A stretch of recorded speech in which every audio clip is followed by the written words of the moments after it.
Number Ray to go over the order of events this evening. So thank you. Great. Thank you so much.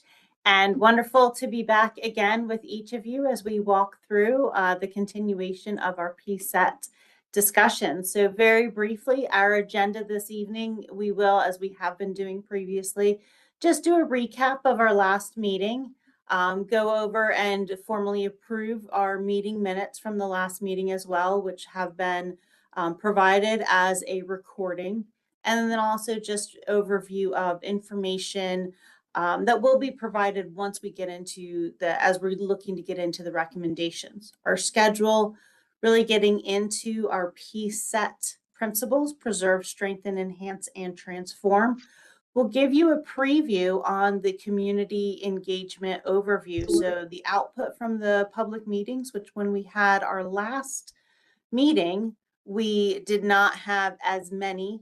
It was just a few days, like a week later. And then we do have some with our online surveys as well. And then, of course, our actual discussion where we go through the homework review, the background information, some of the case study discussion, and then do our online polling so we can further discuss each item, and wrapping it up this evening. So with that, we'll go ahead and kick things off with our welcome and meeting number 4 recap. So as always, a reminder of why we are here as a part of this process and with this task force committee. So we are all about evaluating and making recommendations.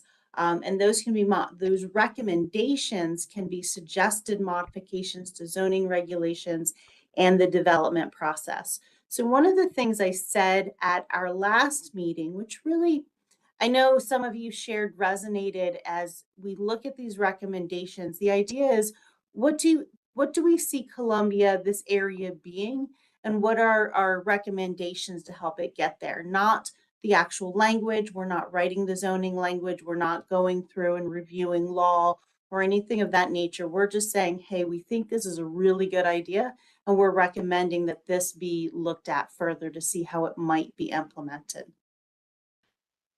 The task force vision, this goes back to our first 2 meetings where we together identified these items that really came through as the vision for the Newtown task force recommendations, that everything comes back to this, and we'll definitely be hitting these a little bit more in depth as we go through into the recommendations area. As a reminder, last meeting, we talked about incorporating the moderate income housing units regulations, asking the question, should MIHU requirements apply to Newtown zoning? And the overall, the poll was 0 said yes, several said yes with considerations, majority said no, and then 1 individual said onshore. Then we were reviewing the density caps with the first question of, should we amend the density cap of 2.5 dwelling units per acre across the entire district?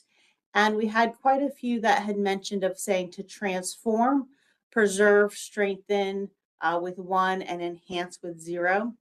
And the question after that, which we had some really great discussion over, should we amend the density cap across villages? And again, the answer predominantly was yes, with considerations and the recognition of, the area surrounding the villages wanting to be more dense, but also making sure that we weren't just doing any blanket decisions. And when we get to recommendations, we can talk about that further, of looking at where density is today, where should it be in the future. We did not get to question 4, should we keep, remove, or modify the role of the original petitioner? And we had stated at the beginning of last month's meeting that there was a lot of information and that might slide. And it was requested during that meeting for that to be discussed in December.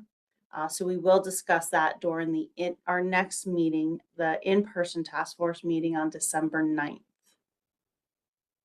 So with that, everybody has received the task force meeting minutes.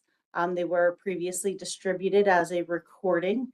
And as we've been doing before, if you'd like to make the motion,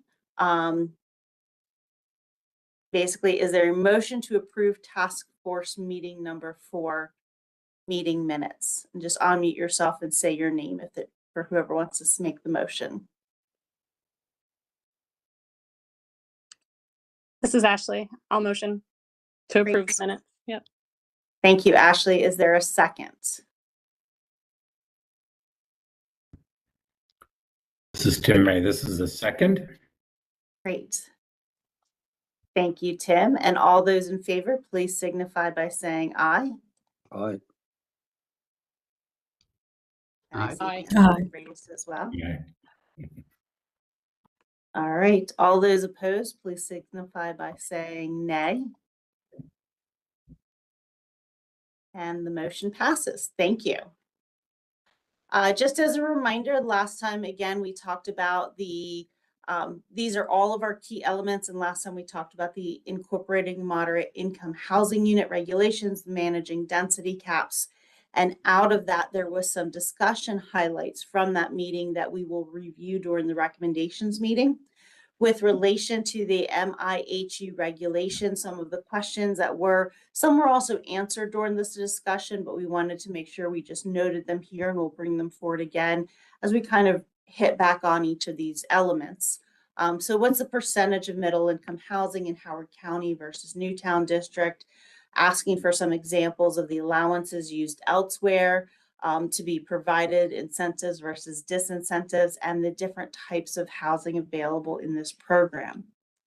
On the topic of density caps, it was, can we illustrate how the density cap is calculated across Newtown District? And then how could we break the cap into components across the Newtown District? And those will certainly go into some of those discussions regarding the recommendations.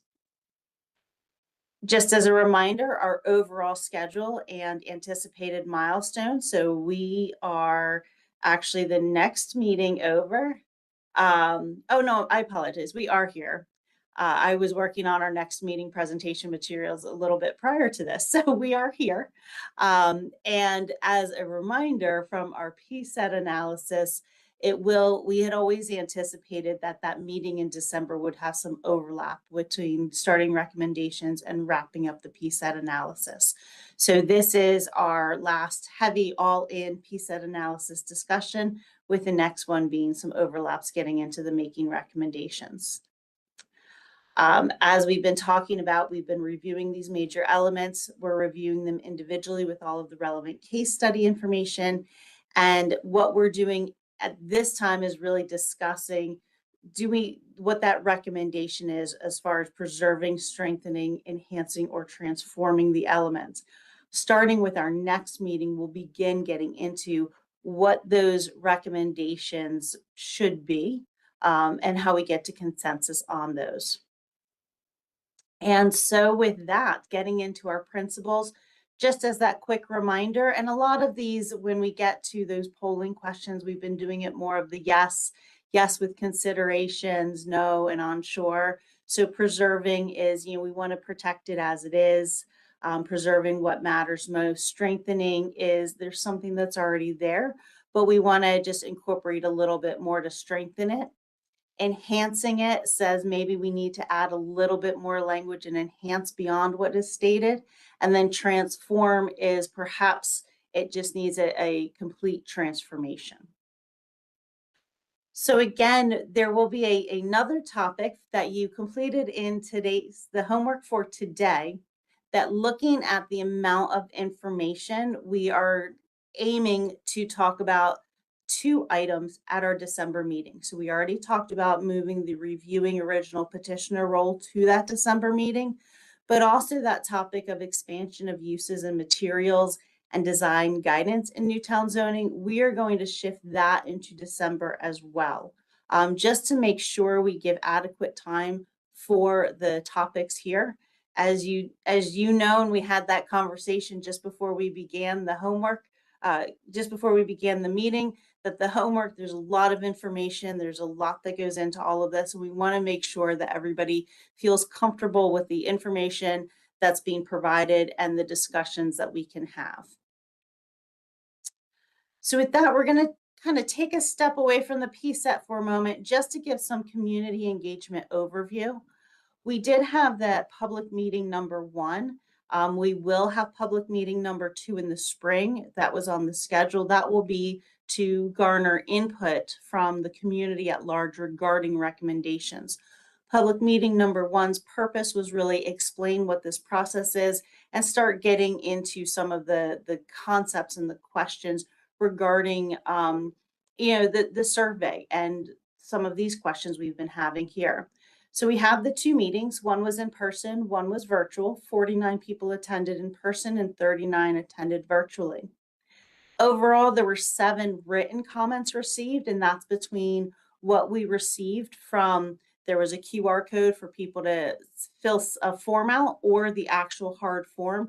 And you can see some of the comments that were in there regarding the concern about increased development, stressing existing infrastructure. A lot of these comments we've already been hearing from this task force, so development and or redevelopment design guidelines for the district.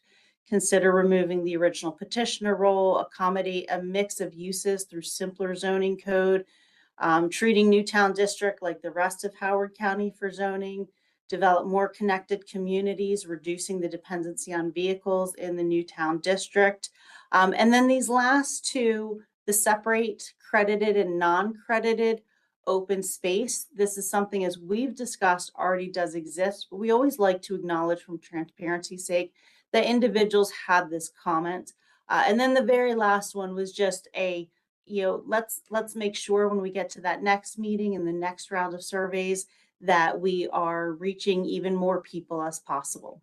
And so that is certainly something where we will be coming back to each of you as task force members and asking for your assistance, especially when we get to the recommendations, meetings, and surveys. So after that, just wanting to give a very high level of our online survey, number 1. We will have this as a larger in-depth discussion for December as well. But very pleased, 399 responses, which is, if you've done surveys, that actually is a very good number to get back for information. If one more, we could have hit that 400 mark. As I noted, the full analysis is being completed, and that's going to go into that recommendations discussion as well. From a summary results, and I will just hit on only a few of them right now. What village area do you live in? Just to share, Hickory Ridge, we had the most responses from Hickory Ridge, second most from Long Reach, and then going through and others, Town Center. And then you can start seeing we had fewer responses from Dorsey's Choice and River Hill. And where some of this will guide us, especially for our next time as well, is how we can further get some more output for these surveys in the future. How many years have you lived in the county? 393 replied, 6 did skip this question.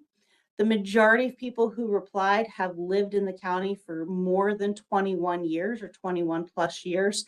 And really from the 0 to 5 through 11 through 20, it was relatively equal in that. So we really had people who have been living in the county for a long period of time answering this survey. Then we get to, are you aware that the predominant zoning for the majority of Columbia is Newtown zoning? So everyone did reply to this. And the majority of people, marginally the majority of people with 56% are aware of it, that the predominant zoning is Newtown zoning. Getting into, are you aware that Newtown zoning functions differently than the rest of Howard County zoning? Again, everybody answered this. And I would call this as close to 50-50 as a survey might get, especially with an odd number of survey respondents. So it is just something to be aware of, that not everybody really, we've got a lot of folks who lived here a long time, and there's not a lot of recognition. It's 50-50 of who's aware that Newtown zoning functions differently. This one really comes back to the vision statement that this task force developed, of which phrases best identify your vision for the Newtown zoning district area. Again, everybody replied. These were verbatim as we have had them and shown them on the slide previously. You can really see the two on the far right side of the slide are the ones that were most most liked through this. So the embrace the future while honoring the values that Columbia was based upon, and open space and green space aid in maintaining the spirit of Columbia. So this will be very important as we do get into that recommendations discussion later. So very high level, only a few of the questions did we highlight tonight, just because we had talked about it was closing about a week after our last meeting and wanted to just share some of those initial results. We do have further analysis that we'll be completing to really be able to delve into it further, and also really take a look at as well with some of those other options within the survey and how they were open-ended. So we're going through all of that as well to make sure each person's voice will be heard through this process with the survey analysis. And so with that, we will come into our actual PSET discussion. So as noted from our homework, our very first question this evening, and the first thing that we are going to dive into, is should the structure of Newtown District change? The conclusions from the homework cases regarding should the structure of Newtown District change, we had the majority saying yes. Nobody said no. Certainly some yes with considerations and several that were unsure. The major comments that came back from the homework is that the multiple levels of plans is burdensome. The FDPs, the final development plan, should be consolidated. To remove or simplify the land use percentage requirements, which also feeds into the density caps as we discussed, and the land use overall, to the interest in maintaining the overall vision, but in a simpler structure. So that really goes back on those vision statements: honor the past, but look to the future. Increase the administrative review of smaller projects and maintain the wide spectrum of allowable uses. So this is what came from the homework assignments from the task force members. So as we've been doing tonight, we'll get into a little bit more of the case studies, a little bit more background information, and we'll come back to that polling question. So Sarah, I'll continue with this slide and then kick it over to you after. Just some high level information on Newtown District structure. That this is as of 2025, 99.3% of the Newtown District has been developed or dedicated as open space. So that's just something to be aware of what's out there and what's left for development, very small percentage. Overall, the land use composition, the residential units, there are roughly 31,600 dwelling units within Newtown District. The open space is the 5,200 acres that we've talked about previously as well, dedicated to parkland and open space. And there's over 21 million square feet for commercial uses. The original goal that was set forth by Jim Rouse as the primary developer, the sole developer for this, was that it would be 100,000 people by 1980. Newtown District, Columbia area reached 100,000 people around 2000, so 20 years after that initial goal. And with that, I'll turn it over to you, Sarah, and just let me know as you need me to shift if I don't do it already. No worries. Thanks, Jennifer. All right, so getting started, there are 4 stages of plan approvals that make up the Newtown District structure. And all of these are organized within Section 125 of the zoning regulations. So Section 125 really helps categorize what each of these stages do and their role in the Newtown District. So the overall land uses and vision are outlined in the preliminary development plan, or the PDP, in blue at the top. And then the comprehensive sketch plans and final development plans, or FDPs, lay out your generalized permitted uses, open space requirements, setbacks, and other bulk requirements. And then finally, sort of nested beneath all of those, the site development plans, or SDPs, get into the specifics of what the development will actually look like, including things like utilities, infrastructure planning, and how they'll meet all those requirements that are in the further plans above them.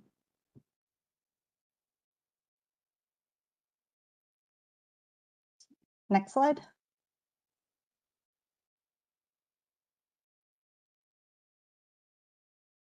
Next.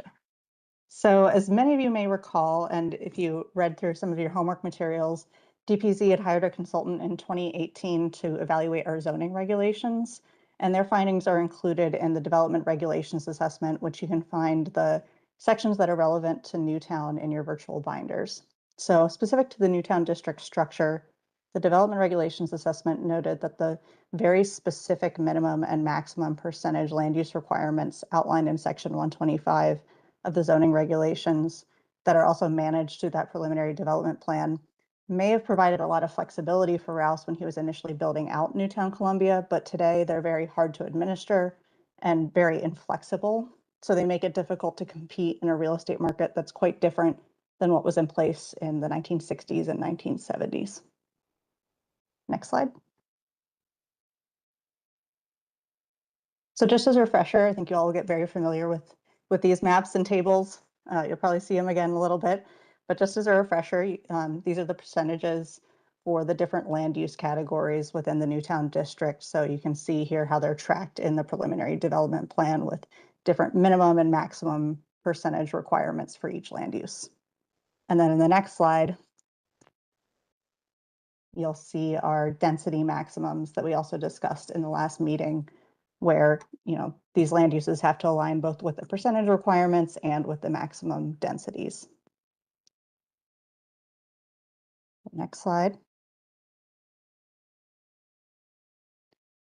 So the development regulations assessment recommends simplifying the percentage requirements and the processes to maintain them. And the report also recommends reducing the number of plan approval stages from the 4 stages that we saw earlier down to 2 steps.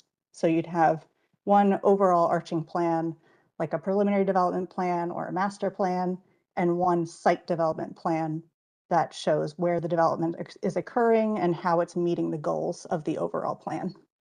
Reducing the number of plan approval steps to 2 simplifies the process by collapsing down that comprehensive sketch plan and final development plan steps. So next slide.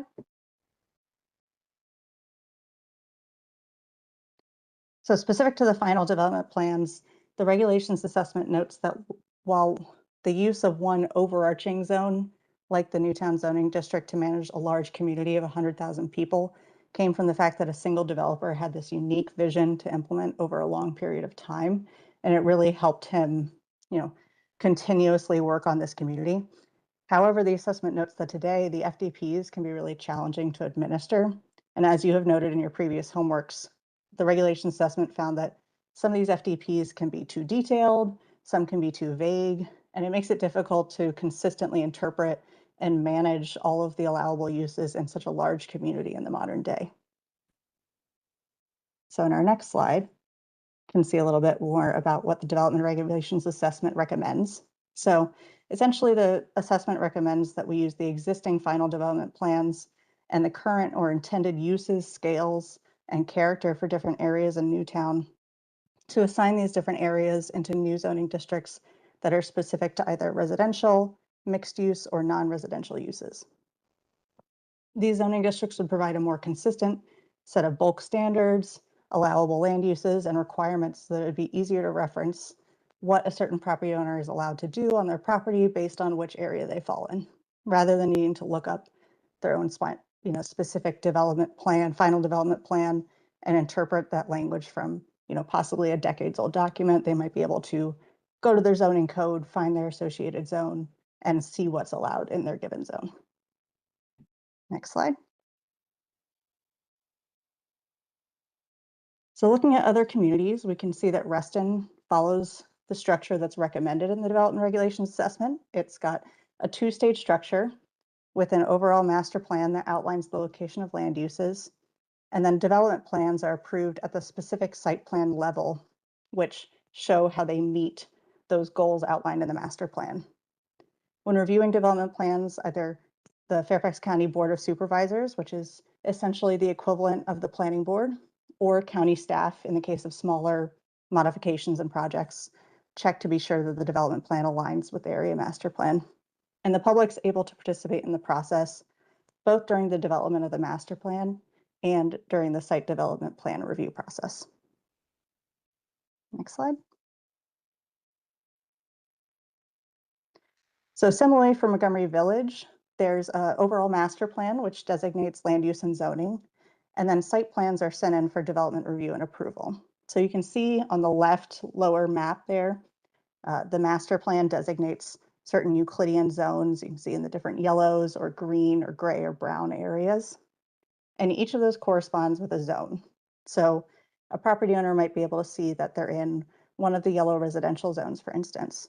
In the zoning table to your right, you can look up your residential zone and see in the table all of the allowable uses that they can do within their zoning district. Next slide. So as in Reston, public meetings can occur throughout this two-stage plan approval process. In Montgomery Village, they can occur during the master plan process, and then again during the site development plan approval. Our next slide. And then lastly, Greenbelt is quite similar to Montgomery Village, where a master plan designates the different zones. So you'll see in that right-hand map, those different zones are in kind of the different green to yellow colors. And then they've got an allowable use table where you can refer to the different allowable uses based on the given Euclidean zone. And then you might remember this map on the left-hand side where the overlay zone regulates the density for each use. Next slide. So this process also follows two stages where a master plan with public engagement designates zoning districts, and a site development plan process reviews each of these plans to make sure they align with the zoning and the master plan, during which the public can provide comments as well. On our next slide, you can just see a quick comparison chart of all of these different structures of each community. So you can see where Newtown has 4 stages with the PDP, the CSP, the FDP, and the SDP. And our 3 case study communities have 2 stages, that master plan, overarching stage, and then a site development plan stage. Next slide. So to quickly sum it up, I know that was a lot to get through, but wanted to try and keep it simple in these next couple of slides to sum it up for you. The multiple layers and stages can really create a lot of complexity and lengthy timelines for development review and applicants, which often drives up the cost and, as I said, complexity for property owners. And the original regulations, particularly comprehensive sketch plans and final development plans, do not include guidance for modern planning needs such as design guidance and sustainability, or often allow for a mix of uses. And similarly, a lack of standardization across the FDPs creates challenges for regulating which uses are allowed where and interpreting those FDPs.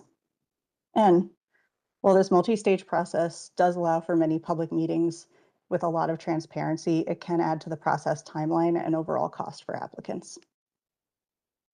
So in our next slide, we get to some identified solutions. So the development regulations assessment identifies a couple ways you could go about solving this. We could look at simplifying or removing the overall land use percentage requirements to create more flexibility in the zone. We could simplify from a 4-stage plan approval process down to that 2-stage plan approval process by removing comprehensive sketch plans and consolidating the final development plans. And we could look at allowing increased staff review and administrative approvals for things like smaller projects or minor modifications to these plans.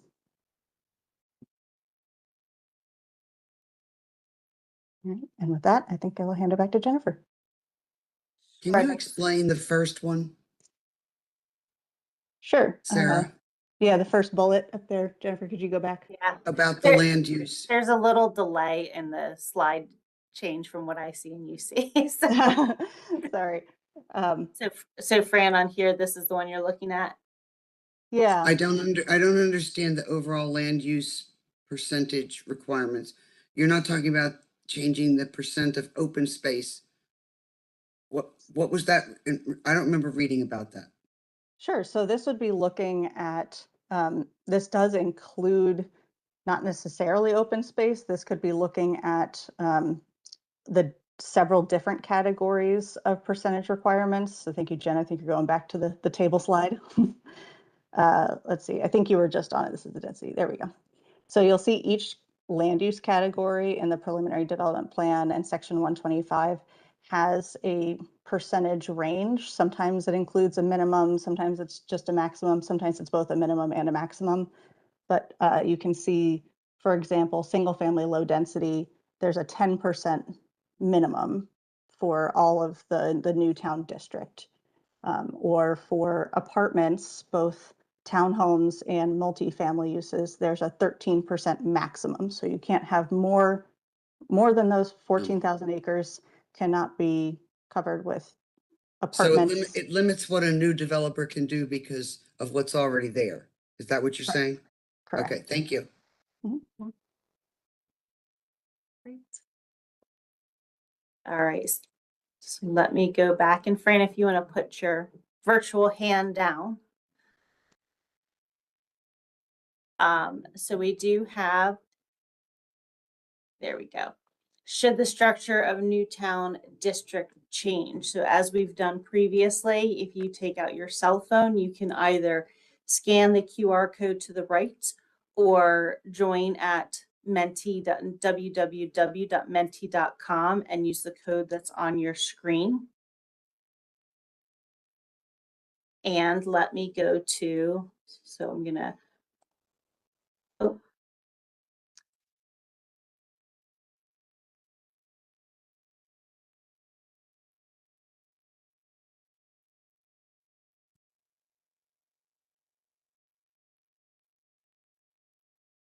all right. So with this, we have, should the structure of Newtown district change? Yes. Yes with considerations, no. And there's nobody who was unsure of this one. So let's start with the yeses. Of those who said yes, what was your reason for your yes? And if you could do it as the raise hand, and that way I can identify who it is because my screen is split in multiple ways.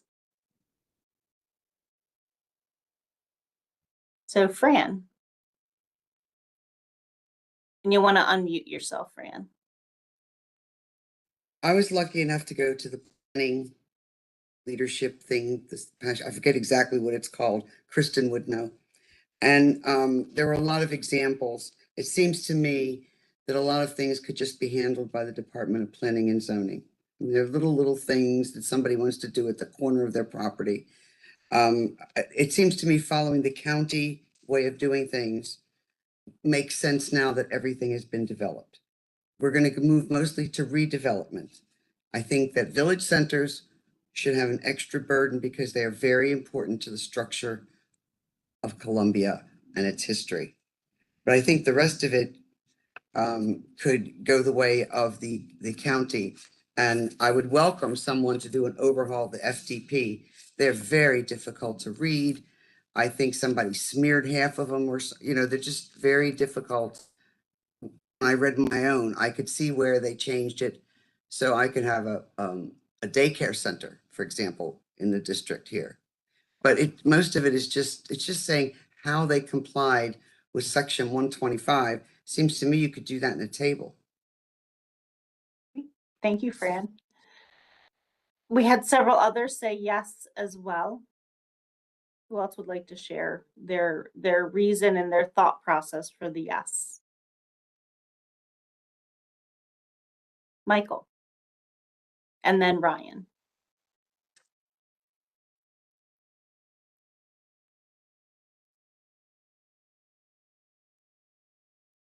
So Michael, if you're speaking, Can you hear me now? Yes, perfect. All right. I just think it's important to reduce the bureaucracy associated with it, and that we don't need for the redevelopment that needs to happen going forward, or needs to be reviewed going forward. There's no benefit in having multiple plans. It's just a lot of extra red tape. and it could be simplified. Thank you. And then Ryan. Yeah, I mean, I think the table comparing the number of plans kind of says it all. Like if we are comparing ourselves to peers in Reston, Montgomery Village, and Greenbelt, and they have all of them have 2 plans and we have 4, I mean, we're the odd one out. So it seems like best practice is to not have 4 and probably move closer to 2, preferably 2, it seems like. So that's my opinion. Great. Thank you, Ryan. Now, the yes with considerations. For those who answered yes with considerations, can you share what some of those considerations might be? Yes, Karen. Yeah, so the considerations for me were as long as we don't lose what we have, right? I'm concerned about 2 things, is that one, I agree with Michael. I think you want a simplified process. You don't want it to be difficult. But on the other hand, I like a public process. I like the public to be engaged. And if you take steps out of the process, that reduces the amount of the time that the public can actually engage. And a lot of times, sometimes it's a second meeting when the public finds out about stuff and they're like, wait, I didn't know about this. I want to weigh in. So I want to make sure that we don't lose the public. So I would hope that if we're going to reduce steps in these processes, one of the things that we would do is do a better job about engaging the public to weigh in. Great. Thank you for that input. And those are going to be the types of things, certainly, as you know, we're having these conversations now, we're going to bring these components forward as we really dive into what does that recommendation look like. Anyone else who had replied yes with considerations would like to share their considerations? I would. Yes, Brian. And then Karen, if you can put your virtual hand down. Yeah, so they're looking ahead. at just the whole idea of the new town zoning. And I suppose for any future application, I think we should change the number of acres needed for a future new town zone. But on the idea of Columbia as taking parts out of it, I think we're missing the importance of design regulations and the covenants and the general other oversight. So we can't look at just the new town structure without looking at those items as well. So I think this is a rather simplified way of looking at it. Mm-hmm. Okay, great.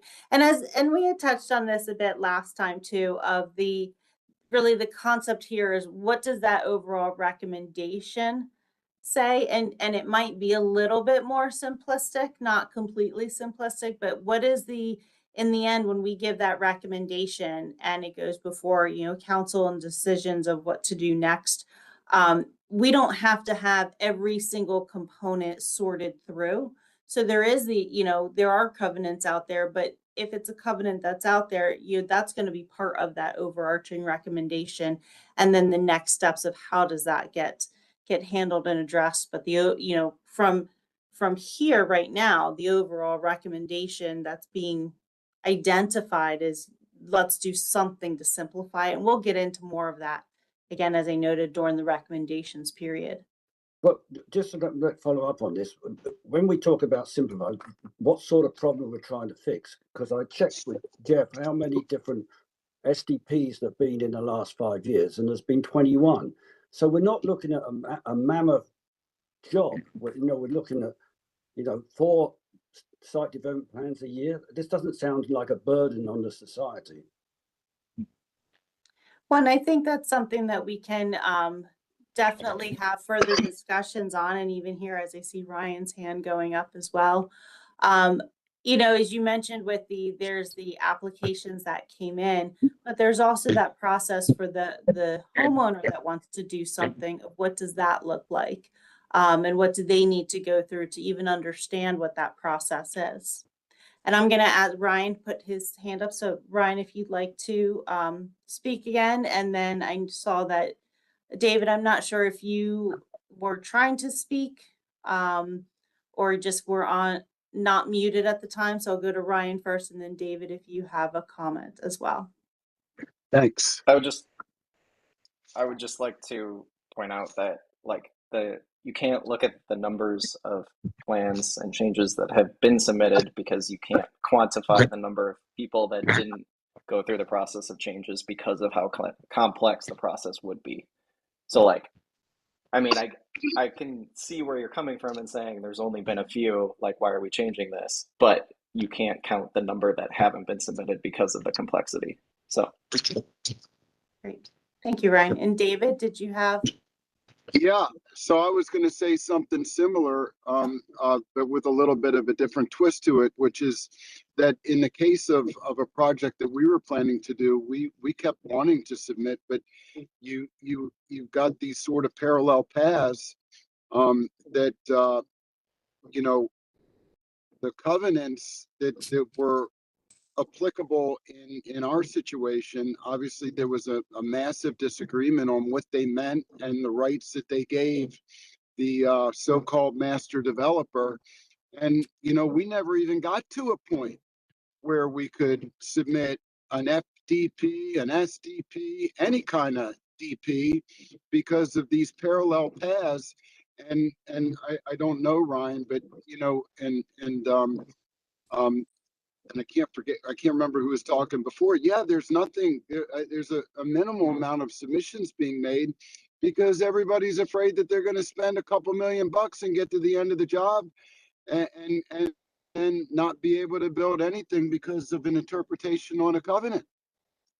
It's broken.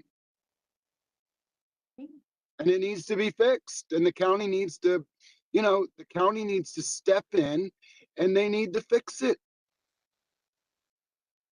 So that's one comment. And then the 16-step process associated with the Newtown zoning is so cumbersome, so long. The markets change, the dynamics change, the neighborhood changes, and the process is just so long that it, you know, it's almost impossible to get through. And I do believe that somehow or another that 16-step process needs to be simplified. Thank you, David. Now, we do have an individual who says no of changing the structure of Newtown District. So I do want to make sure that for each person who would like to share their rationale behind why they answered, certainly feel free to raise your hand. And if perhaps you've changed or would not like to share at this time, we'll move forward from here.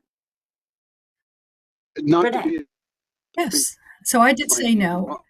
And I said no for a very specific reason. Oh, Renee, one moment. David, we're allowing Renee to speak now. So if you could hold your next thought until after.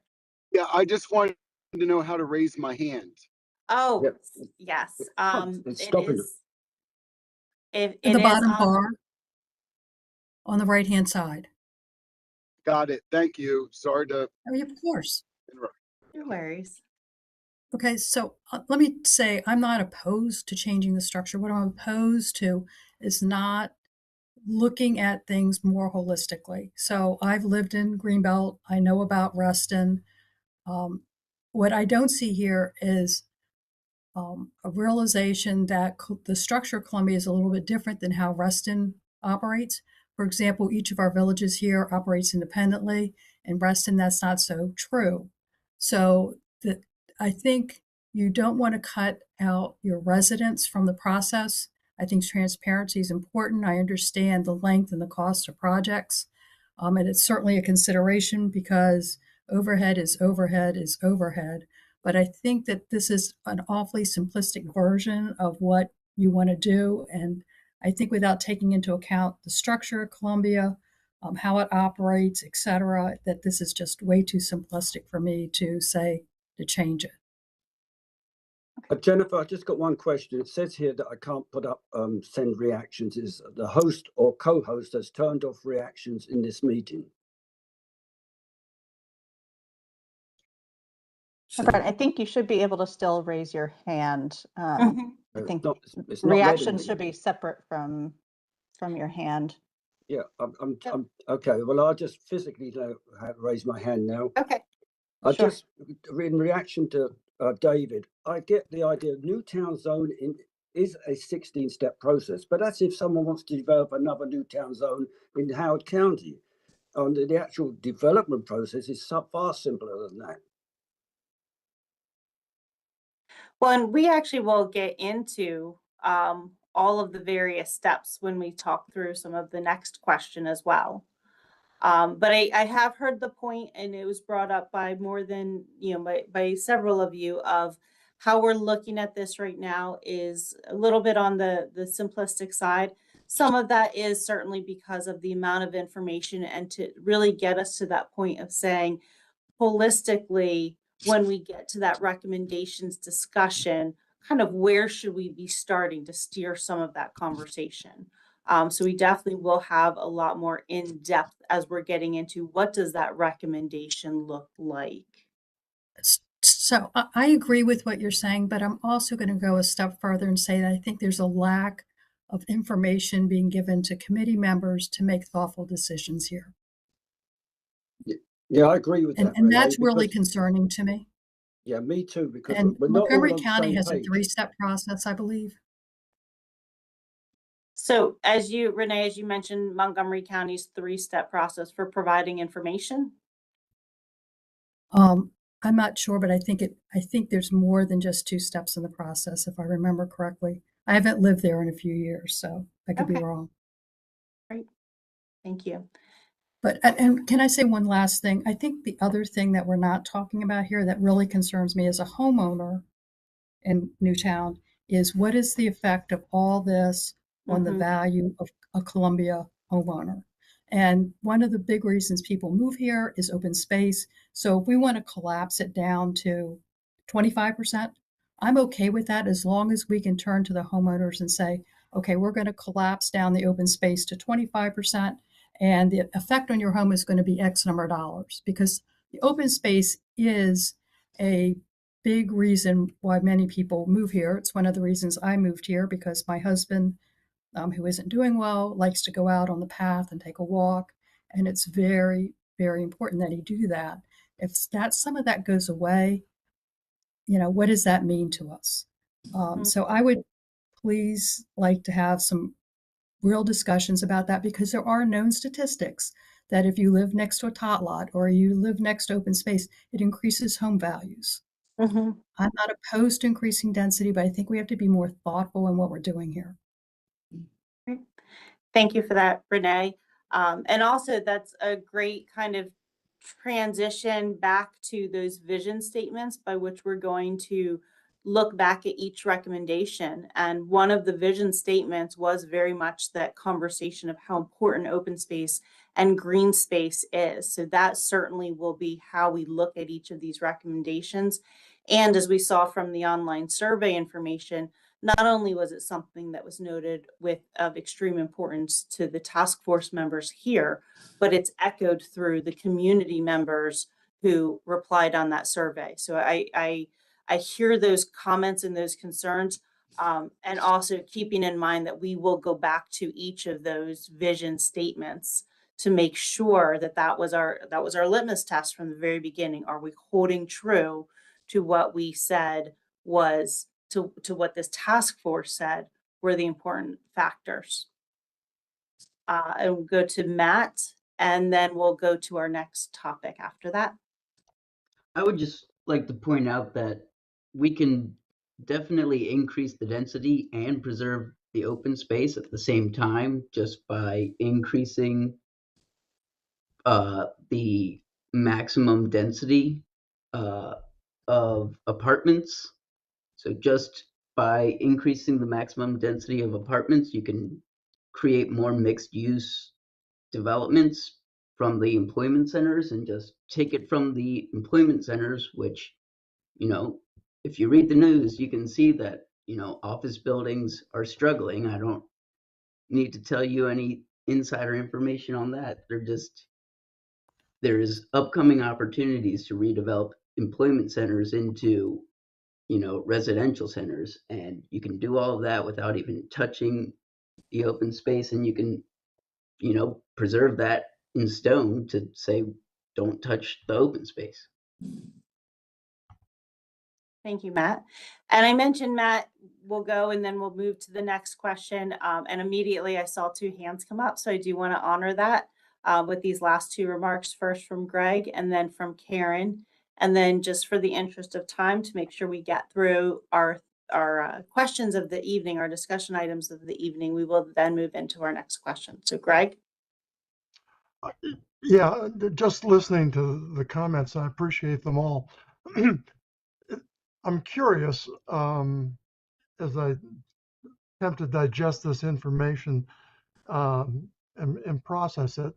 Over the years that I've lived in Columbia, a lot of years, I've met a lot of people who've come here from Greenbelt and people who've come here from Montgomery Village.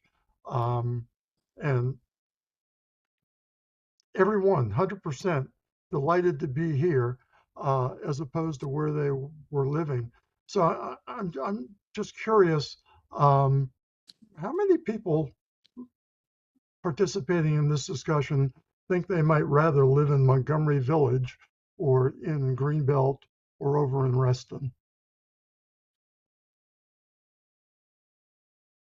Well, and I think that's something you can see some folks shaking their head. And the reason each of you are on this task force is you've been identified as those with vested interests, and to a lot of either up and coming, not having lived here as long, but definitely with vested interest here. So I would say, Greg, from your comment that just anecdotally, most of our task force members, we hope want to stay in Newtown, and that's why you're on this call and on this task force to help really preserve and identify how best to keep this vision and keep it relevant to move forward in the future as well.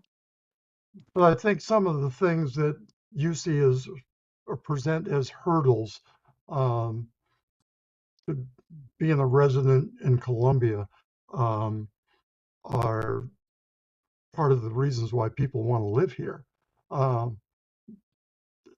So I don't know, it strikes me as just kind of again, not the most relevant conversation. I made that comment at the last meeting, and I don't feel any different about it this evening. But thank you. All right, thank you, Greg. And just the reason to go back to our case studies as a whole, the reason those three are being used, and they're being used consistently, as we've talked about for each of our meetings, is that they are each in the relative local vicinity. So just keeping that same Mid-Atlantic general vicinity area, and as far as sizing and age as well. And so those were the three selected, and those are the ones that we've continued to just show on the same items, just to see lessons learned or what we don't want to do based on the direction they've gone in. Karen? Yeah, I'm a little concerned with people who just think that we can automatically increase density, and that's just a fantastic thing that we should do. I really think this needs to be considered. The number of experts that Rouse engaged when he created Columbia to build what we have today, everywhere from psychologists to psychiatrists, golf course designers, I can't remember the entire list, but it was a long list. Of people that he engaged because he wanted to make sure that we had a high quality. And now, we talked about this in previous meetings. So when people are like, oh, you could just put up an apartment building. Well, you can just put up an apartment building, but our schools have how many trailers behind them? And our sewer system is 60 years old, and DPZ can tell you this, is that we kind of fix it as it breaks. And we just had a massive break in Long Reach not that long ago, where a sewer line. So I think about the things about sewer and water capacity and things like that we're not considering at all. And also these kids have to go to these schools. And there's a fight right now in the county council as of yesterday about schools that are 50 years old and who gets to be at the top of the list to be renovated. So when we talk about adding density and redevelopment and all that kind of stuff, nobody's going to want to live anywhere where we have crummy schools. Mm-hmm. So Columbia may be a fantastic place to live, but if we don't take care of our schools and make sure that our kids are in buildings that don't have mold and that kind of stuff. So when we just talk about adding density, I think it just exacerbates other issues that we're not focusing on. And so it's not that I'm like Renee, I'm not against adding density, but I want to make sure that we do it so that everybody that we bring in enjoys the same quality of life that I do. No, and thank you for that, Karen. And that really goes back and echoes when I shared those comments that were coming from the community as well, from the public meeting. That was one of those top comments, is exactly that, of the concern and making sure it's being addressed of whatever's coming in and how it fits with that existing infrastructure. And while we're not talking about that explicitly, you know, when we come to the overall recommendations, we've been talking about them as different elements, but even as we discussed tonight, there's obviously land use percentage, density percentage, it's all going to start coming together. And the recommendations will be this package recommendations where we will go back and kind of look at everything together. I do see that we have some hands up, but in the interest of time, and I had shared before that we take those 2 more comments and then move on to our question number 2 for the evening. And so Ryan and that's Ryan and Brian. If you want to just kind of take note and jot that down when we come to the end and come to open comments, we can definitely circle back with the time that we have remaining there.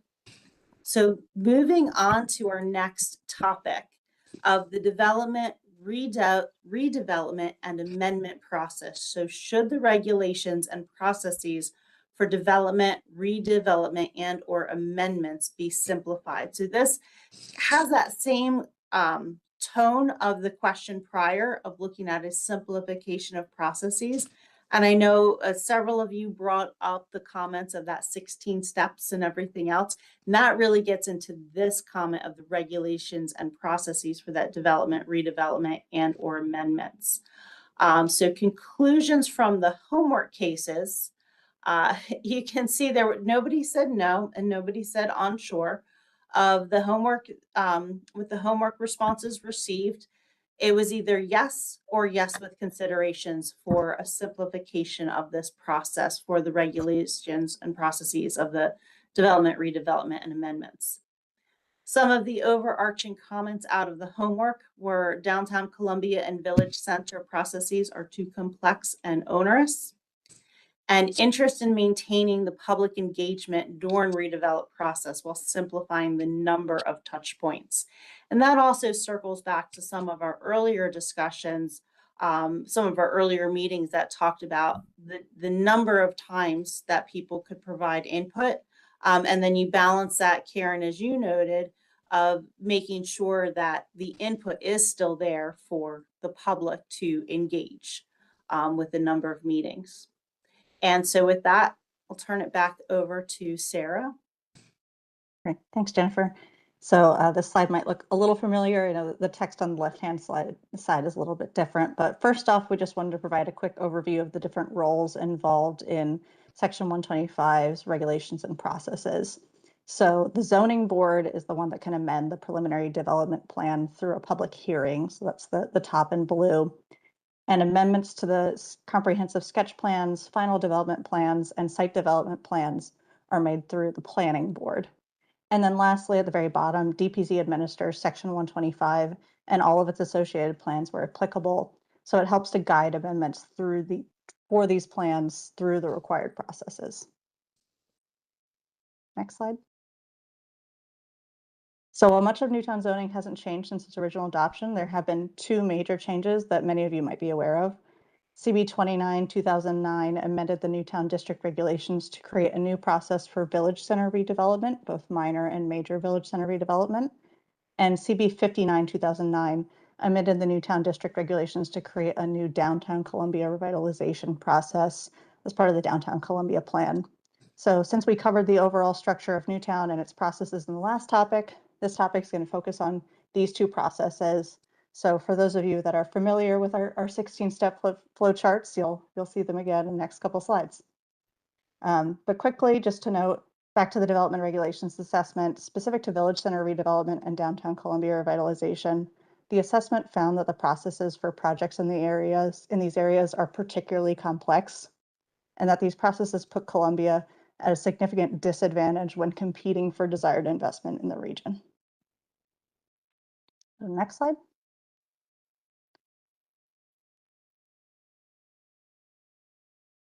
So how many of you, just quick raise of hands, are familiar with our downtown Columbia revitalization process. I know a few of you definitely are. All right, great. Seeing some hands raised. Cool. So you might have seen our development process flowcharts. You can see the flowchart for downtown Columbia on the right. I pulled the text onto the slides, so you don't need to worry about reading text that small. But the downtown Columbia process begins with a pre-submission community meeting with the public before anything is submitted. Afterwards, the project is reviewed at a design advisory panel meeting, which allows a panel of design professionals to assess whether the project aligns with the downtown Columbia design guidelines, which were finalized in 2010 with the downtown Columbia plan. So the DAP provides comments and recommendations for the project, which DPZ staff carries through with their staff review, as well as planning board review, and any associated plans and project approvals continue to consider those DAP recommendations. So following the DAP review, plans are then submitted to DPZ, typically starting with a final development plan or an FDP or an environmental concept plan, ECP. From there, the subdivision review committee, which is made up of several county agencies, reviews the projects to make sure they're in line with county requirements and review public comments received on the projects. The subdivision review committee might require changes to the plan depending on what's required. Then once the plan is ready to be approved, the final plan is submitted for signature. But this is only for the first of 3 plans. So as I mentioned, typically, the environmental concept plan might be submitted first, or the final development plan. After that first plan is submitted, the applicant must repeat these steps for the other 2 plans. So if they submit an environmental concept plan first to be approved, they'll need to repeat these steps again for the final development plan, and then once again for the site development plan. And then from there, next slide. Once the final development plan is ready to be approved, the plan needs to go before planning board in a public meeting for approval, and technically a public hearing for planning board. And then again, as I said, after they repeat those steps, once the site development plan is approvable, it'll go before planning board in a public meeting to be approved. And that will be our downtown Columbia process. So moving right along to our village center processes. I'm sure many of you are familiar with this. We even have a village center meeting this evening in Long Reach. I know a few people might need to jump off for that. But this is the overall flowchart for our village center process. So this is really that 16-step process. And I'll go through each of these individually in the next couple slides. So again, don't worry about needing to read the text. So on our next slide, so at least 60 days prior to a pre-submission community meeting, the applicant must provide a notice of intent to develop to the applicable village board and to DPZ. From there, the village center may be able to create or update a village center community plan. DPZ publishes the current village center community plans on its website. And then the village center holds a concept planning workshop at least 1 week from the notice of intent and at least 30 days from that first pre-submission community meeting. Following the workshop, the applicant creates a concept plan and the village center can create or update their community plan. Then the applicant holds their first pre-submission community meeting, and following, I think we're still on the previous slide, sorry. Following, the applicant's required to hold a second pre-submission community meeting as well, at least 30 days after that first pre-submission community meeting. So following these meetings, the applicant's then able to meet with a design advisory panel to receive comments on the project, which, similar to downtown Columbia, DPZ carries through later in the review. Then we get to our step 2 section in our next slide. So as many of you know, village center redevelopment would require changes to the PDP in order to allow new land uses, as well as adjust the PDP to accommodate those percentage and density requirements. So first, an applicant submits a PDP amendment to DPZ. Once received, DPZ sends a notice to the applicable village board requesting a community response statement. The village board then has 45 days to provide their statement. The DPZ then schedules a planning board meeting date and prepares a technical staff report on the amendment to be issued 2 weeks prior to the meeting. And then at that public planning board meeting, DPZ presents the petition and the technical staff to the planning board, who reviews DAP recommendations, the community response statement from the village board, and the staff report. And they then issue a recommendation on the project that goes to zoning board to review and issue a decision in order. And then on our final set of steps, from the PDP amendment approval, the applicant can then begin the development review process. This is where we get to those smaller plans. So the applicant may first go back to the design advisory panel if the project was not as originally developed when they went to DAP, or if it's changed significantly, they might go and have another DAP meeting. Then the plan is submitted to DPZ, again, typically beginning with that environmental concept plan or the final development plan. And then the subdivision review committee, similar to Downtown Columbia, reviews the plan and any public comments that are received and provides an assessment of the adequate public facilities for things like housing units, transportation, and schools.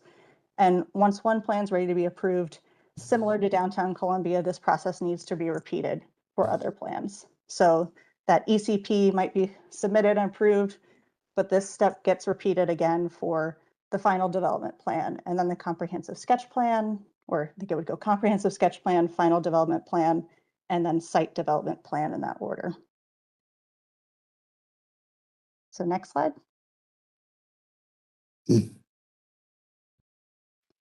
So each of these plans is reviewed and approved, again, at a separate public planning board hearing or meeting prior to being signed and finalized. And once you've got through each of those steps, that takes us to the end of our Village Center redevelopment process. So on the very next slide, clearly our development regulation assessment notes that this is quite a complex process for both Downtown Columbia and Village Centers, and recommends that future zoning changes look to simplify these processes. And with that, I will hand it back to Jennifer. And there's just one item I wanted to go back and note in here. So let me know as soon as you can see it. The assessment of the adequate public facilities. I know that's come up. It came up as a public comment. It's already come up this evening as well. And as Sarah walked through this, that assessment of adequate public facilities, as she noted, that's within this process to ensure as developments coming in about the schools, about the roads, about the utility. Now, I'm not going to say that it's the perfect assessment, because I know we've already talked within this task force of concerns over that, but that is a step in here. So that is just something to be cognizant of how that also rolls into this process as is. So as we get to this question, so similar to before, if you still have your phone out, let me move to the next slide. So the question is, should the regulations and processes for development, redevelopment, and or amendments be simplified? So this is really getting into that 16-step process.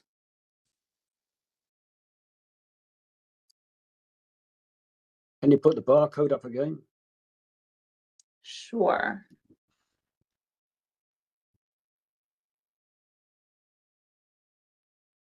Thank you.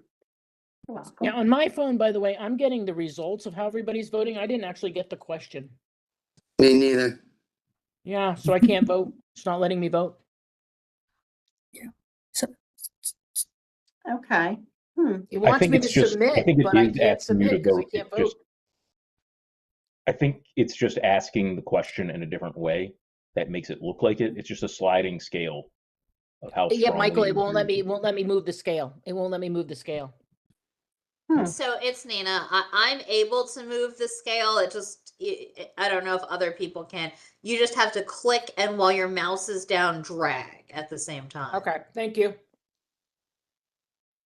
Thank you for that. I will not use this form of a poll in the future then. Can you put up the code again? Absolutely.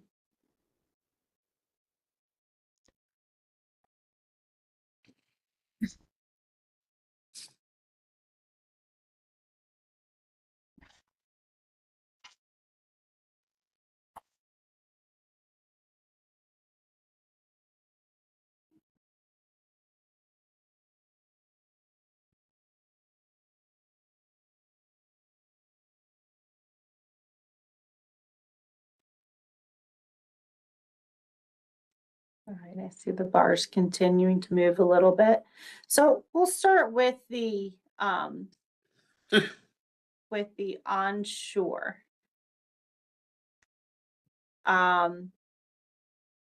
For the individuals who noted onshore of wanting to change, what are the aspects that have you answer as onshore? I am unsure that anyone actually voted unsure, and I think the one might just be the default based on the way you formatted that question. All right, thank you, Michael. Then those who said no, let's to not change. Should the regulations be simplified? And there were for the no's. Karen. Yep. The only reason I voted no on that question, and I mean, I used all the sliding scales. I didn't skip and then I'm probably the one who didn't skip unsure. So I said no because it includes amendments in there. And my understanding of the regulation is right now, the only entity that can request amendments is the original petitioner. And I actually think amendments, you're asking to amend the final development plan. That needs to be under some stricter rules because you're changing the makeup of Columbia if you're asking for amendments. So yeah, so otherwise, if that hadn't been in there, I would have said yes with considerations. Anybody else on the no side? Brian. Yeah, well, it's interesting because our village, Hickory Ridge, has gone through this process, or part of it, and you got the most responses from our village to do with the Newtown Zoning Task Force. So I would, it seems like the village is very concerned. There was a lot of controversy, and I think it did its job because it stopped something that people were not happy with. Thank you, Brian. The yes with considerations. What are the considerations that individuals wanted to share?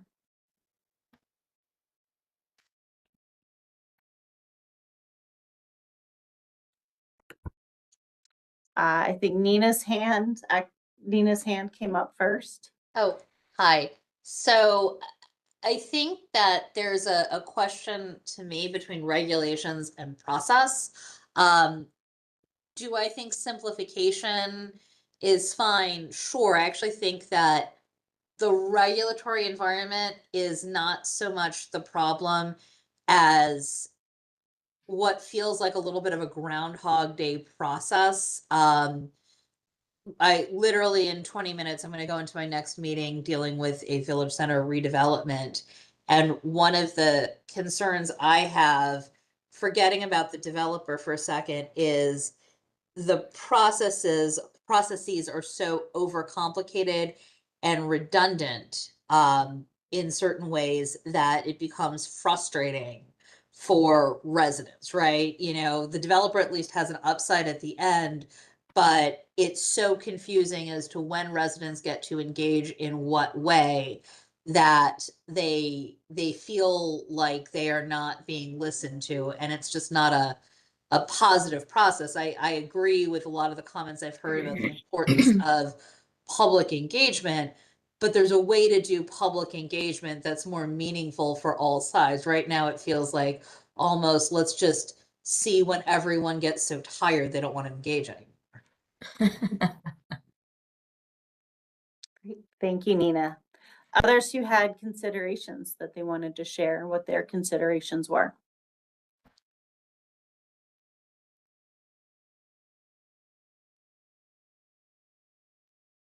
Fran.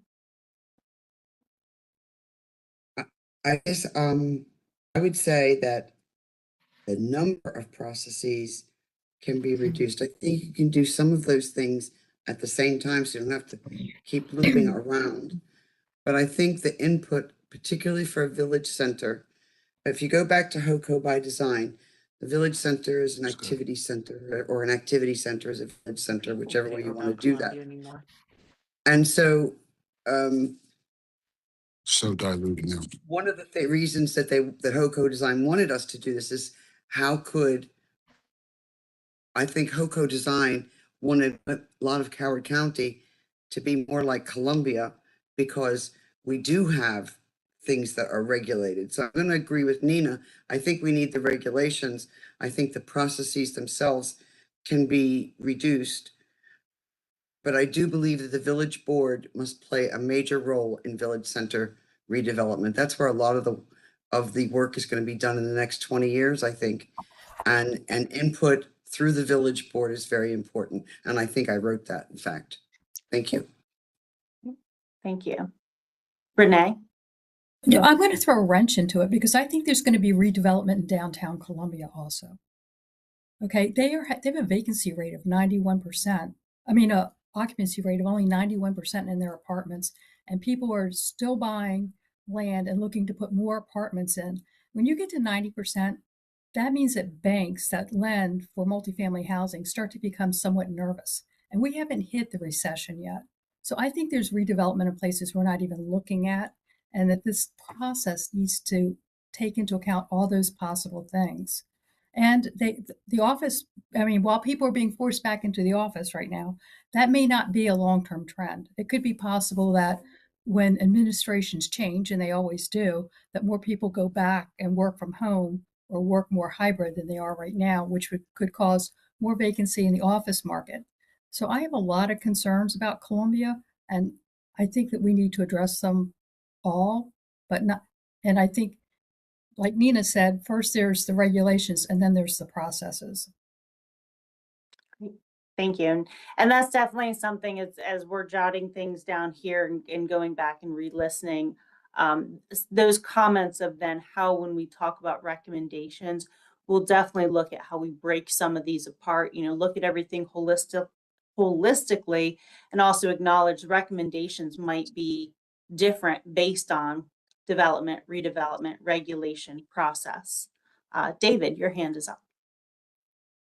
Oh, yeah, thanks. I wanted to just say that I think that before when I commented, I was not suggesting that the density be raised, lowered, kept the same. I was only talking about the processes. So I kind of raised I think I've already spoken enough about the whole process, but I did want to let everybody know that I was not rendering an opinion on whether or not density should be increased, kept the same, or decreased.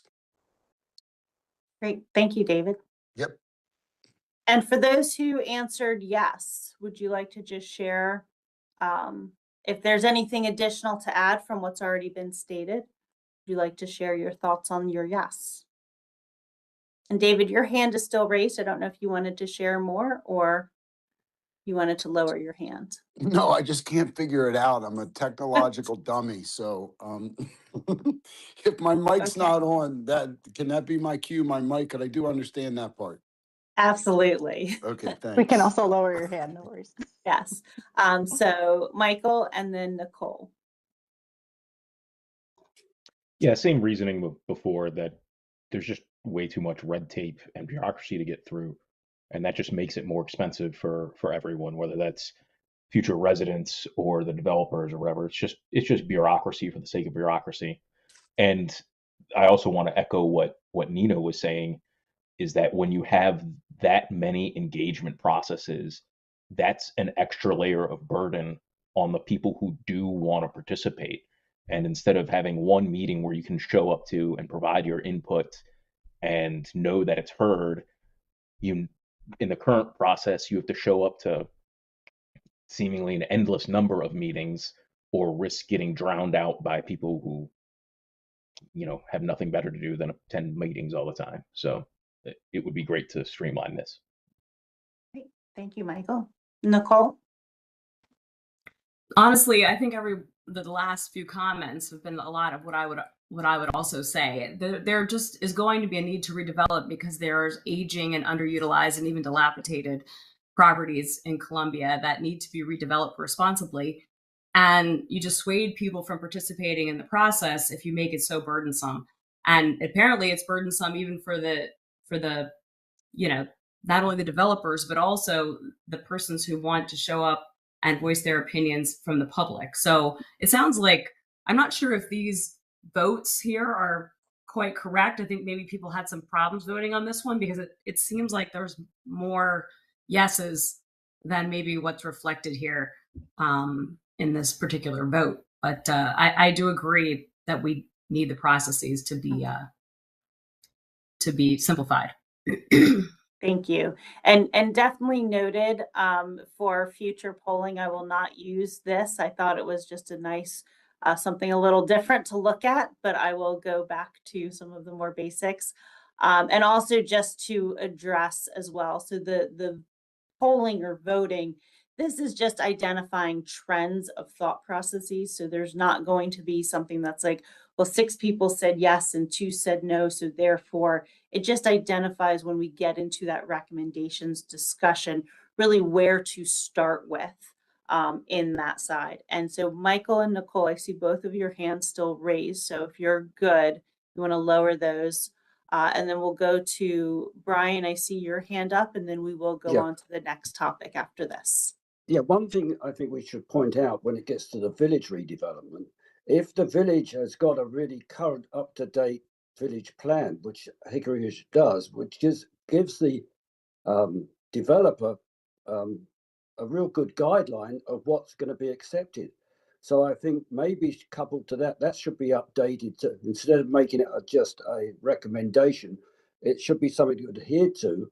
And if it's adhered to, they should be given a fast track. I think that's maybe something you could fine tune to the development.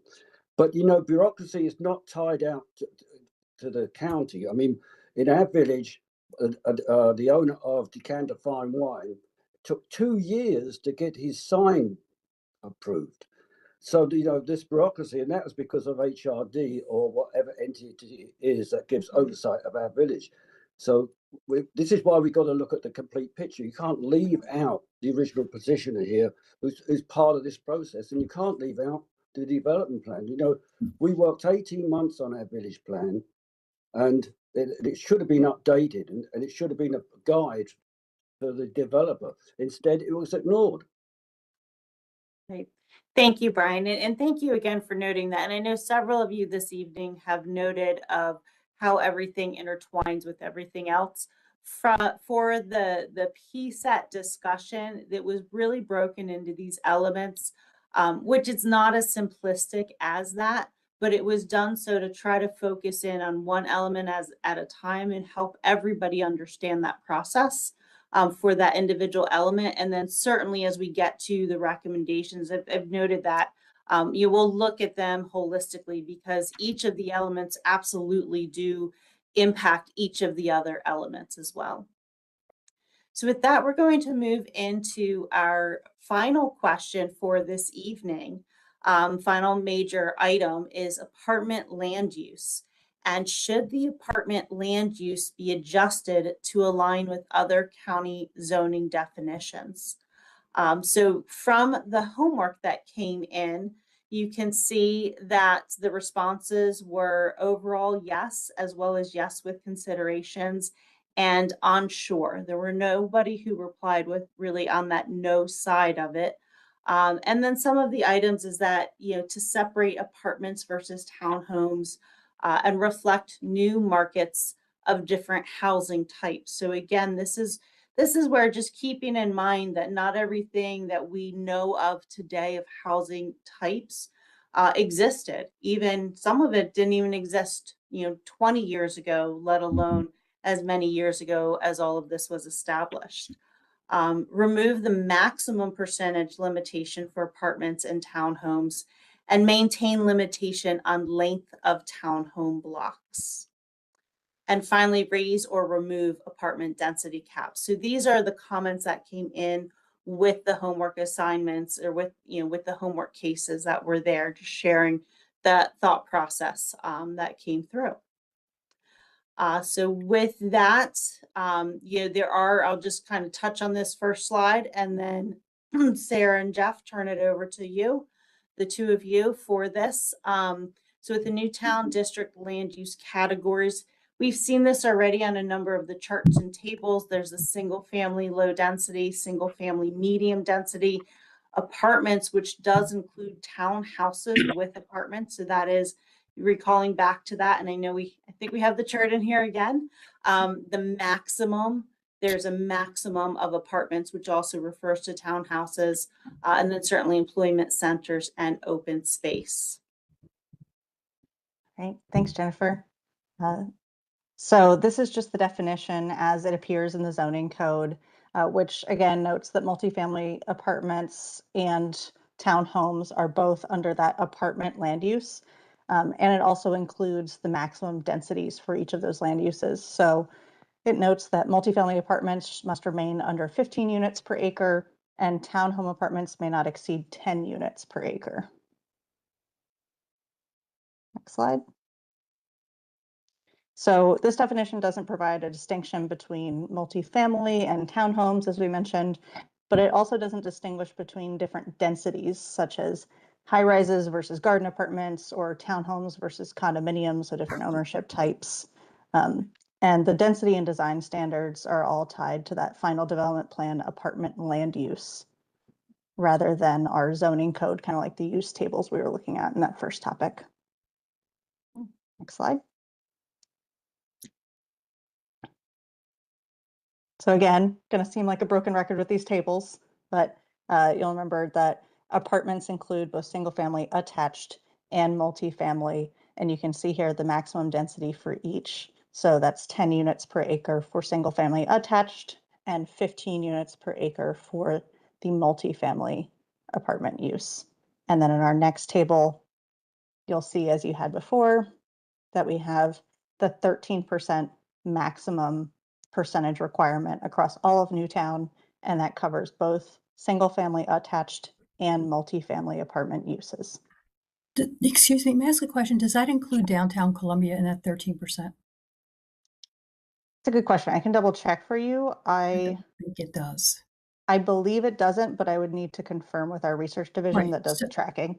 So can we get that chart with downtown included, because I think the number is much different. Sure, we can add that for our recommendations meeting request. That would be great. Thank you. All right. And then on our next slide, actually, before we leave this slide, I did just want to note, so the percentage use requirements do apply to Newtown, and Renee, I will double check on that, but I think you're correct in that downtown Columbia is excluded from those, but these are the maximums that are managed under the section 125 and the preliminary development plan. So that 13% max applies everywhere else. And just one of the comments, the information requests that came up from the prior meeting was, as we do talk about the density percentages and the land use percentages, to have some maps and some understanding of exactly where those percentages are hitting and not hitting, and how they're being calculated. So that's something that when we get into the recommendations, we'll be able to have some additional visuals to help aid that discussion. Thanks, Jennifer. All right. So then looking at our other case study communities, all three communities distinguish the apartments and townhomes in different definitions separately, and also include subcategories based on different densities of scale, like I mentioned, with a high rise versus a garden apartment, as well as townhomes versus condos. All three also include some form of different use allowances for mixed use buildings as well. And with that, I think I will hand it back to Jennifer. Yes. So I know we went through with the apartment fairly quickly. It's a much simpler per se topic of just from the discussion point and the number of levels versus the last one we were going through on quite a few of them. So again, here's the QR code. Let me move over to the next slide here, which does go back to a nice bar chart. Should the apartment land use be adjusted to align with other county zoning definitions?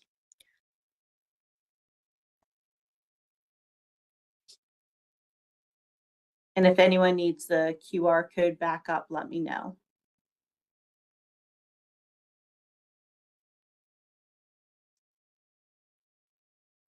We'll give another moment for those wanting to still input. Can you put the code up again, please? Absolutely.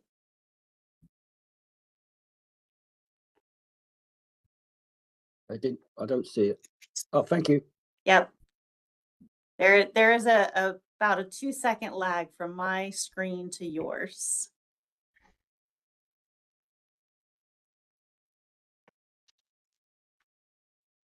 Okay.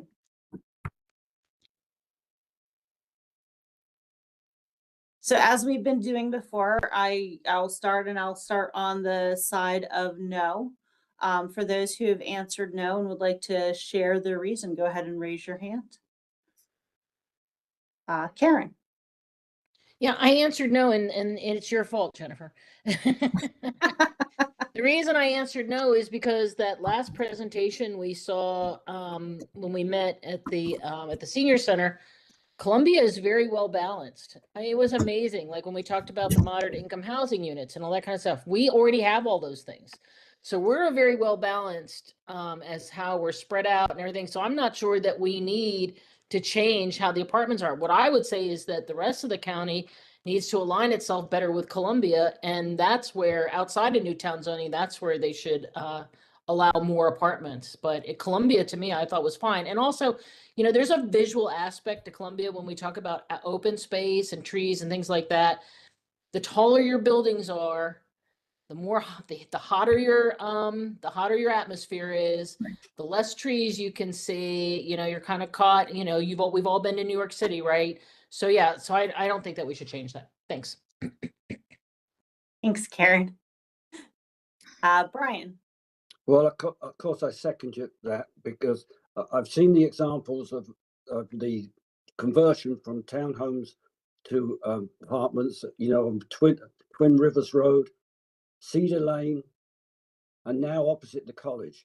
You've taken away a balanced design of townhomes and with open space and trees, and put these big blocks on a small lot with no setback. And of course, I've sent this in with my comments. And I suggest other people on the task force go and look at those 3 buildings. If you go to the Legacy building, you see they've could not have possibly gone through the design regulation process, because I can't imagine anyone allowing to have 2 enormous generators right in full view of the highway. It's just not follow the design regulations. Something's really missing that development got through. Thank you. Thank you, Brian. On the yes with consideration. So what were the considerations? Joan, you're on mute. I'm sorry, I'm not yes with considerations. I'm absolutely yes. Apparently, people still do not understand that in Columbia, anything that is attached in any way is described as an apartment. That means a $700,000 townhouse at the mall is called an apartment in the definition. That means a condo owned by someone is called an apartment. That means a quad in Oakland Mills is called an apartment.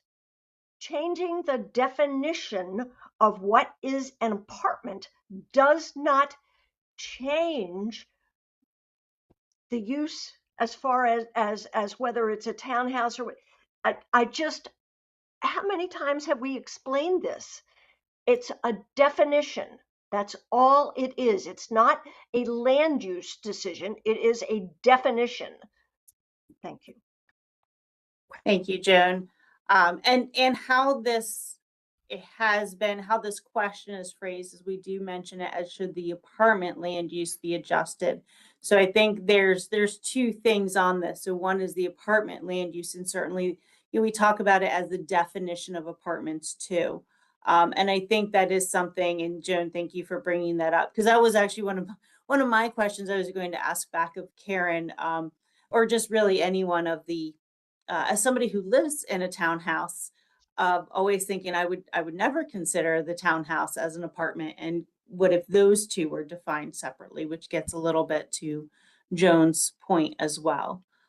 So again, thank you on that. And I saw Michael's hand go up, and then Fran's hand go up on that. Yeah, I was yes with considerations. I think the apartment land use absolutely needs to be adjusted.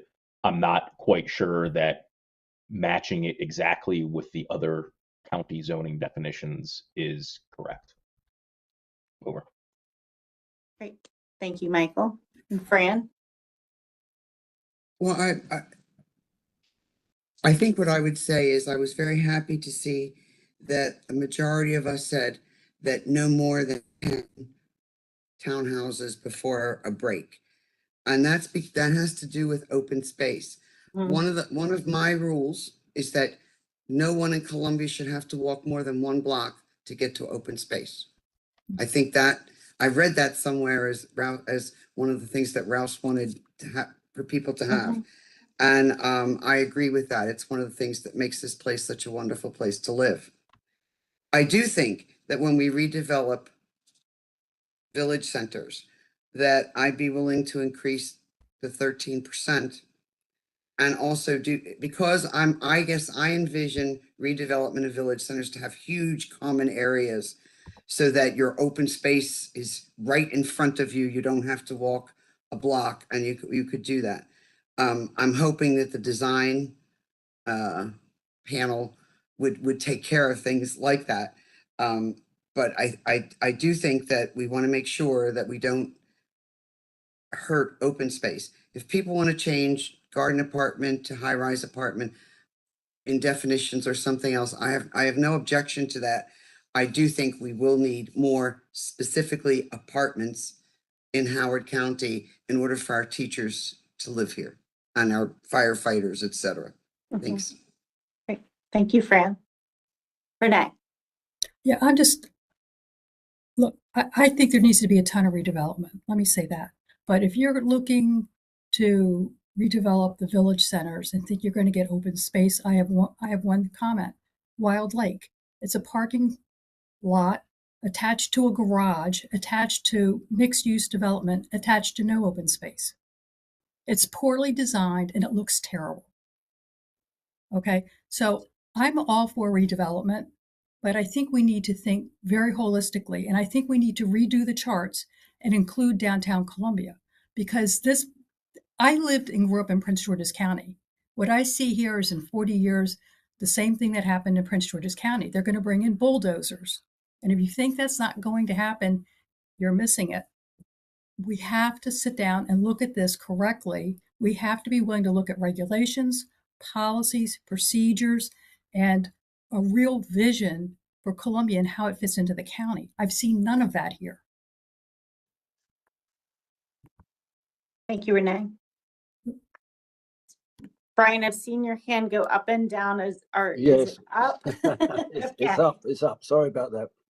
I think what I'm trying to zero in is the regulations related to design regulations. And I think that's what's really important. I know DPZ was saying that they wanted to update the design guidelines. And I think maybe that's somewhere that needs to be, as opposed to the zoning. It's the design guidelines that guide these developments.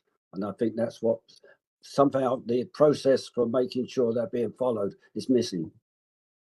Right. Thank you, Brian. And Brian, as always, you are ahead of our topics, because that will be one of the items at our next meeting as we get into recommendations of exactly that. So with that, to me, it sounds like from some of the comments here, just trying to summarize. So there's really almost 2 items to discuss. One is the land use, those percentages, as Renee noted with the charts. What does that look like of those percentages and looking at it holistically? And the other is the definition, which is really where we started with, and we have this question phrased of the apartment land use. But to Joan's point of what is this definition, and perhaps the clarity and definition, and hearing also, as Karen shared, of, there is a distinction and a difference between a townhouse and a height in a townhouse versus an apartment and a multi-story building and a higher density multi-story apartment building. And currently they're really all lumped into this one category right now. So looking at that perhaps individually. I do know with our next thing is really getting into some of our wrap up here. There's a few folks who have not had an opportunity or have not shared anything as yet, you always have the opportunity. But with those who have not shared anything, just want to bring it back and make sure that we are not missing hearing from anybody who might want to still, who has not yet who's not yet spoken up.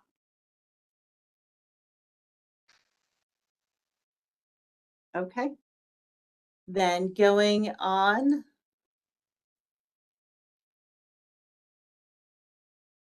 Getting into our wrap up. So again, thank you everybody for sharing your thoughts and your comments tonight, your discussion. This is something that clearly is very passionate for everybody. For you're committing your time to this. You have that passion to make sure what's coming out of this are solid recommendations, and we're still in that preserve, strengthen, enhance, transform conversation, with 2 more questions to go with our December meeting, and moving into those recommendations where we can really look at kind of all of these elements together out there, how they're going to intertwine, and really start identifying how each of these, as several of you've noted, one question, one element, as we've discussed, does have an impact on another one. So we will need to balance all of those conversations. As you mentioned earlier, we always come back to this slide as our kind of litmus test. This is the vision from this task force of making sure all of our recommendations do follow these visions. So these are all of those words that was in the online survey as well.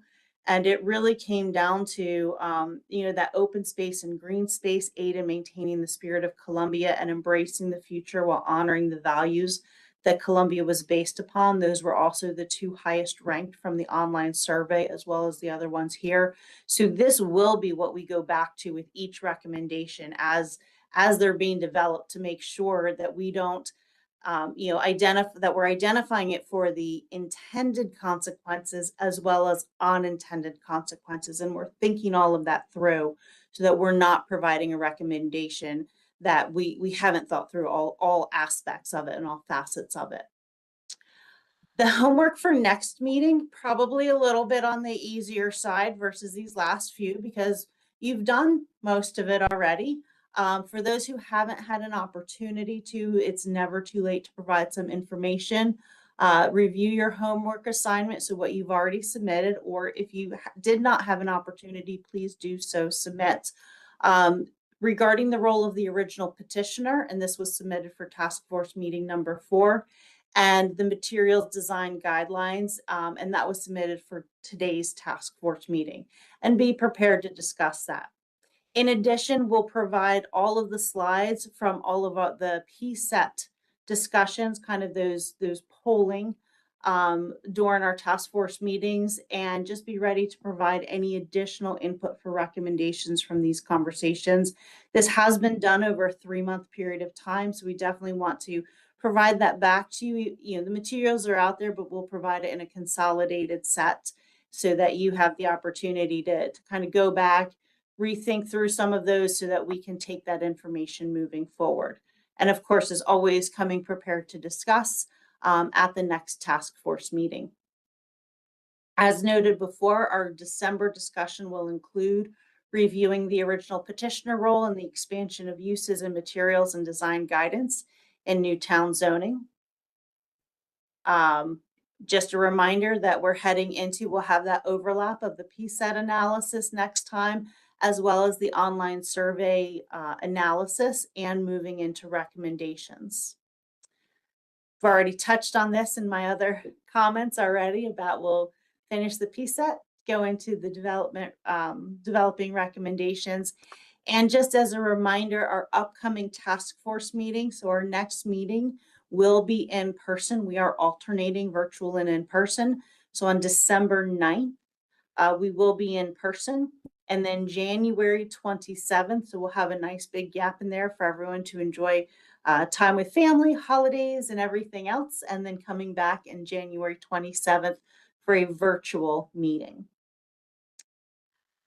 So with that, we do have a few moments left. I know earlier there were some comments, Ryan and Brian both, that on our first or second question, we were moving on. I know you had both had your hand raised at that time, and I said if we have some additional time, we'll come back to that. I don't know if you had written down your thoughts at that time and want to share them now.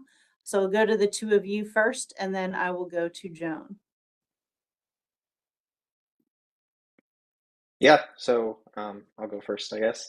I just remember towards the beginning, it seemed like there were some concerns about like the approach to adding density, right? People were concerned that it would overwhelm infrastructure and various other things. I mean, I I feel like I should just point out like we have an approach for sustainable growth in APFO, right? Like it's super controversial, I guess. Everybody, gets all up in arms about all the APFO stuff, but like the county has that approach for sustainable growth. So I guess I just personally don't really understand this idea that we're still concerned that adding density would overwhelm infrastructure when it seems like the county has a plan for that. And I mean, and also like we just had a APFO task force, so like people are actively renewing it, like reviewing it. The county is investing in, keeping it current and keeping it relevant. So I just wanted to like bring that up. I know a lot of people are familiar with the APFO process, but like, yeah, it seems like the county has an approach to that sustainable growth, which I think kind of deals with the concern about how adding density might overwhelm infrastructure. And then the second quick point was also like infrastructure takes money, and if we increase density, that means like per land unit area, we get likely more property tax, more money to invest in infrastructure. So it seems like kind of like the solution to the problem as well. So yeah, that's it. Great. Thank you, Ryan. And then Brian, Joan, and then Renee. And I know Renee, yours is reaction to, I believe it's going to be reaction to Ryan, but I'd like to honor the order of folks who had their hands raised. Brian? Oh, okay. Well, as far as the adequate public facilities ordinance, that's been, it's been in place for decades and it's really not worked. There's hence the pods outside of the schools, and the fact that I think there's 1/5 grade, every single pod out there is for the 5th grade in one school, and so so it just doesn't work. So, and I don't think anything on the Newtown task force, not on the Newtown task force, on the APFO task force is going to resolve this in the future. So I'd suggest taking a real close look at that, because the Howard County Citizens Association has evaluated it and doesn't think it's going to meet what we need. Thank you, Brian. Joan? So when I was doing my homework the past couple of weeks, for some reason it hadn't really dawned on me this way before. I understand everyone's concern about the built environment that we see, the single family homes and the townhouses and the condos and the apartments as they are currently existing within villages.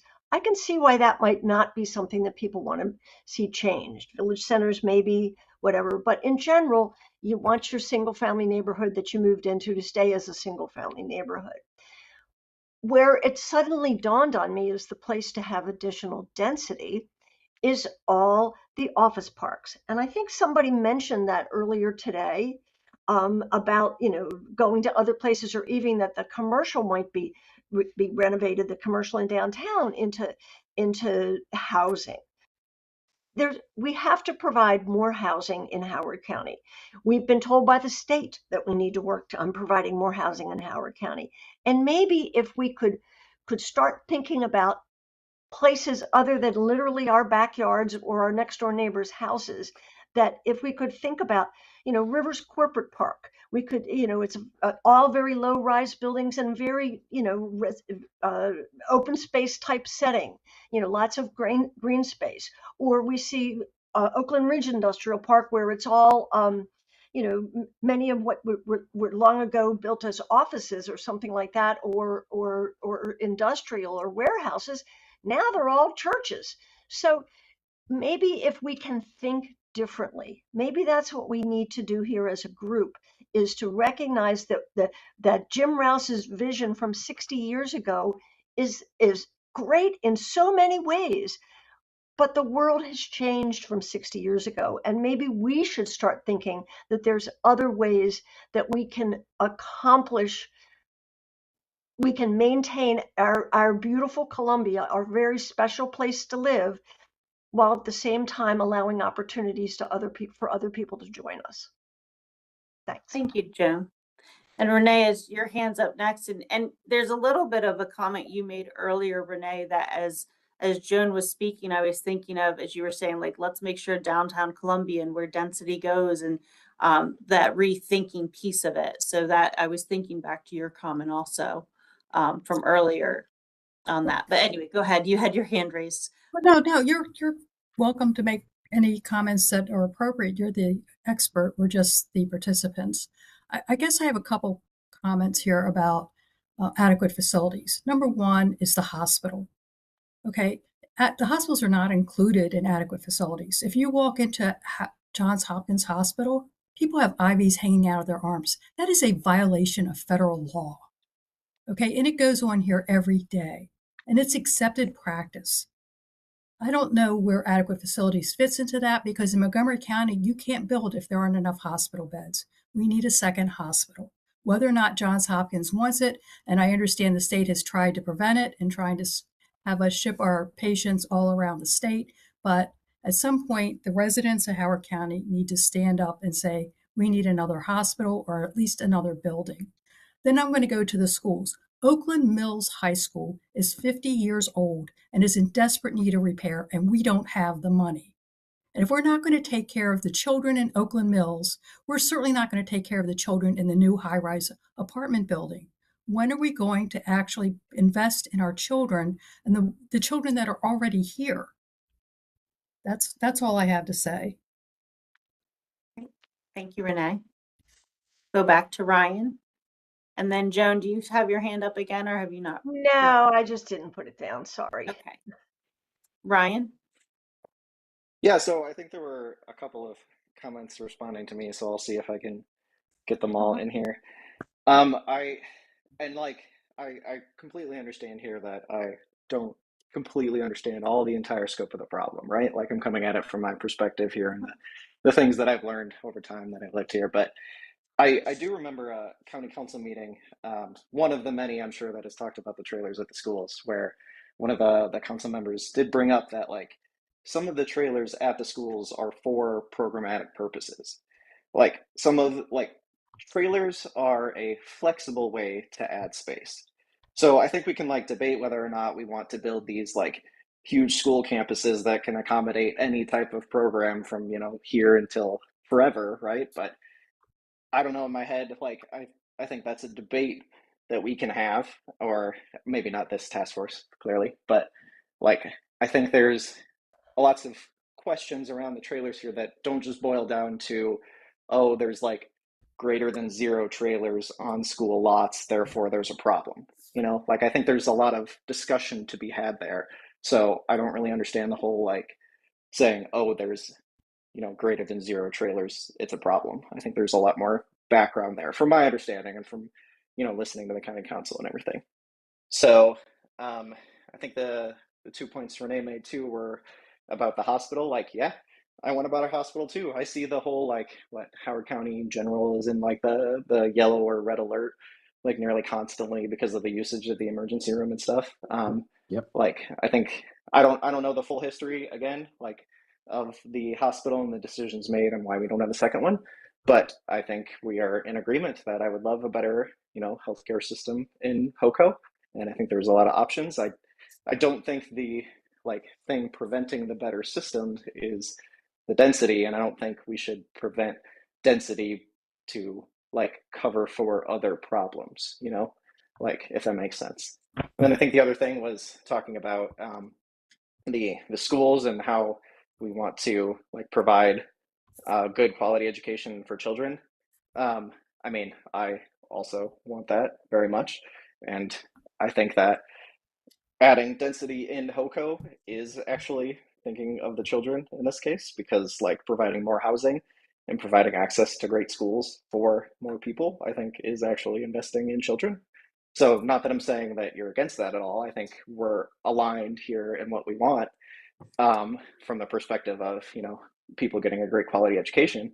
But I think there's a lot of room to have a difference of opinions on how we approach, this utilitarian perspective of like maximizing the possible amount of great education. So I think that was the 3 points that I heard. So Thank you, Ryan. Tim, I see your hand raised. And then if there are any others, we have time for maybe one other comment after Tim before we wrap up for the evening. All right. I just want to be sure I'm not dismissing concerns about the school. I had 3 kids who graduated from Oakland Mills who did quite well, and felt like they were really supported.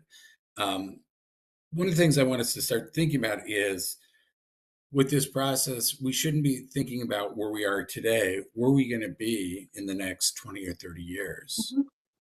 And think about some of the real facts. Howard County is aging and aging quickly. In the state of Maryland, by 2035, there are going to be more people over the age of 65 than under the age of 18. So that is going to cause, some housing space utilization issues. So I think what I'd like to just kind of put forward is, yes, there are certain needs right now that we have, but I think they're going to change quite a bit. One of the other things that I just like to bring up is, as we've looked at kind of younger people who live in apartments, there's been studies going out where we have folks who are under 35 are a little bit more transient, and they may be moving to Howard County at some point in time, but then they're going to maybe move away. So I think we also should think about what does the consumer want? And it may mean a few more apartments. It may mean townhouses. I don't know, but I just like us to think about the changes that have happened over the past. We're seeing some pretty dramatic changes in people's attitude towards housing, and clearly we have a housing crisis in this country.